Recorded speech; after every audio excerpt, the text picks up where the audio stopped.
इसीलिए विदेशियों ने भारत की मूल संस्कृति को समझा, उस खजुराहो के मंदिरों की संस्कृति को समझा और अपने यहां धारण किया, उनके मस्तिष्क को खोला। वो चीज उनके दिमाग में नहीं है, वहां सवाल ही नहीं है 10 स्त्रियों के साथ संबंध बने या 15, कोई सवाल ही नहीं है।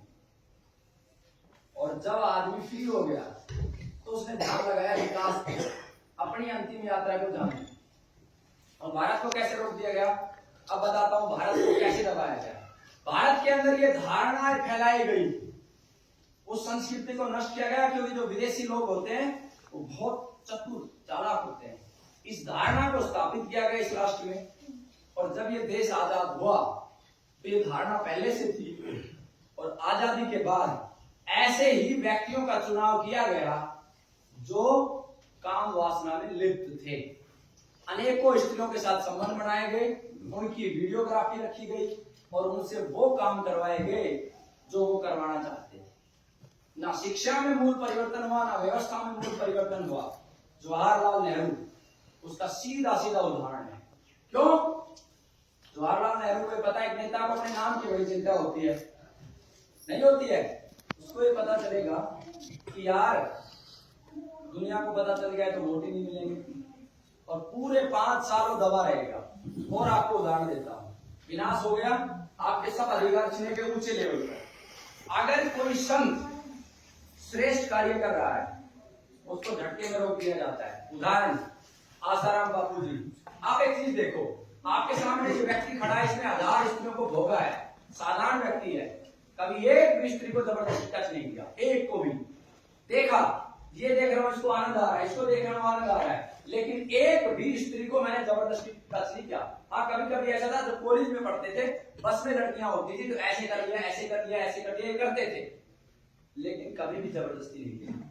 तो 80 साल का वो संत कैसे कर सकता है, जिसके पास तो पैसे की भी कमी नहीं। इस देश में तो जिंदगी, सोना, कांची, कितनी सारी जगह है, चाहे 200 रुपए में लड़की ले लो, 500 रुपए में ले लो, 700 में ले लो, 1000 में ले लो, तो कैसे वो संत ऐसा कर सकता है? क्या सवाल इस देश के लोगों के दिमाग में घूमा?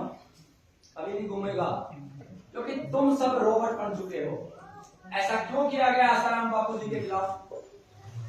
क्योंकि वो ईसाइयत का सबसे बड़ा विरोधक था, वो ईसाइयत को रोक रहा था। और दुनिया में 2 सत्ताएं चल रही हैं, एक इस्लाम की सत्ता, एक ईसाइयत की सत्ता। ये धर्म के नाम पे पाखंड की सत्ताएं हैं, और सबसे बड़ी सत्ता पूंजी की सत्ता है। भारत पूर्ण रूप से ईसाई देश है। आपको बता दूं, ये कोट पैंट पहनने से कोई ईसाई नहीं बनता है, ईसाई यहां से बना जाता है। आज इसीलिए मैंने पहना है। ईसाइयत प्रारंभ होती है स्वार्थ से। क्या भारत के लोगों में स्वार्थ नहीं है? अगर स्वार्थ नहीं होता तो 50,000 गौ माताएं हर रोज काटी जाती हैं। सारे कुत्ते कमेंट इतने हरामी जो दूध पीते हैं गाय का और छोड़ देते हैं।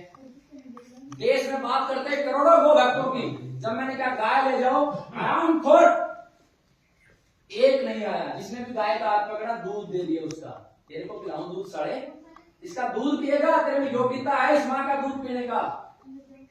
इतने लालची घटिया हिंदू लोग हैं, हिंदुओं से ज्यादा घटिया कोई कौम नहीं संसार में, सबसे बड़े पाखंडी। और याद रखना, सबसे श्रेष्ठ संस्कृति सनातन की थी, और इस विश्व में सबसे पहले अगर कोई संस्कृति नष्ट होगी तो हिंदुओं की होगी। कारण नहीं देखो, कोई नहीं बता सकता तुम्हारी संस्कृति को, क्योंकि तुम्हें तुमसे बड़ा, हमारे यहाँ हिंदुओं से बड़ा पाखंड किसी में नहीं है। अरे भैया, एक छोटी सी बात समझो, माँ है या तो माँ कहो मत। कितने महीने दूध पिलाती है? 6 महीने 8 महीने। कितने महीने आपने दूध पिलाया था अपने बच्चों को? 6 महीने 8 महीने दूध पिलाया था। क्या इस माँ को तुमने रोड पे छोड़ दिया था कि जा आप तू बाहर जा, दोबारा दूध आएगा ही दिया था? फिर क्यों कहते हो गो माता, राष्ट्र माता, हम सब की माता? दान भी निकालते हैं सारी जगह। इस देश को विनाश का अगर सबसे बड़ा कारण बना तो ब्राह्मण, इस देश का विनाश अगर किसी ने किया है तो ब्राह्मणों में, क्योंकि कोई भी संस्कृति का मूल आधार होता है ज्ञान, नीति निर्धारक। इस राष्ट्र के ज्ञानवान व्यक्ति थे ब्राह्मण। एक समय पे ऐसे ब्राह्मणों की संख्या बढ़ गई जो भोगीवादी थे, जिन्हें कुछ लेना देना नहीं था। अच्छे ब्राह्मण रहे होंगे। ब्राह्मण का अर्थ समझते हो? ब्राह्मण जाता था एक पोटली लेके, हर घर जाता था, दाना लेके आता था। इतना ही लेता था कि 2 टाइम का खा सके, बाकी बच देता दे देता था। और दिन भर चिंतन करता था। ऐसे नहीं कोई ब्राह्मण के पैर छूता था, दिन भर चिंतन करता था उस हर घर की समस्या को।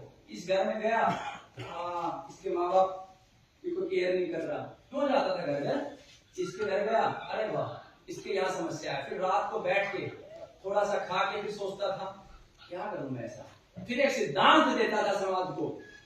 ये जितने सिद्धांत है, गाय को माता कहने का हो या माँ की पूजा करवाने, जितने श्रेष्ठ सिद्धांत है उन विद्वानों ने दिए। आज मैं ब्राह्मण शब्द का नाम दूंगा तो समाज विकृत हो जाएगा, लेकिन मैं ये कहता हूँ विद्वानों ने श्रेष्ठ सिद्धांत दिए, जो 2 टाइम का लेके आते थे, तीसरे टाइम का नहीं लेके आते।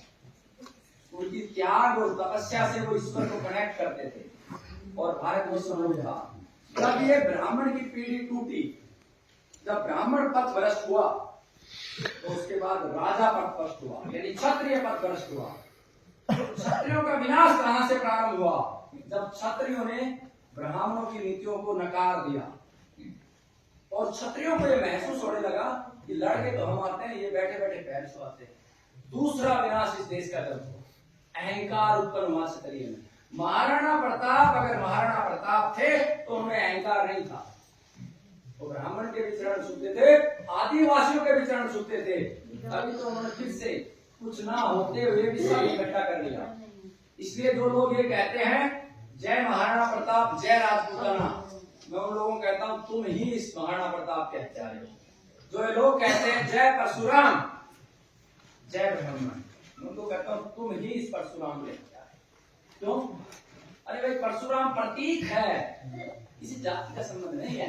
परशुराम प्रतीक है शक्ति का, परशुराम प्रतीक है साहस का, और परशुराम प्रतीक है उस परमात्मा की दी हुई शक्ति की कि जब क्षत्रिय अहंकार में आएगा तो ब्राह्मण को करके दिखाएगा कि मैं शस्त्र का भी गाता हूं, शास्त्र का भी गाता हूं और तुमसे ज्यादा शक्तिशाली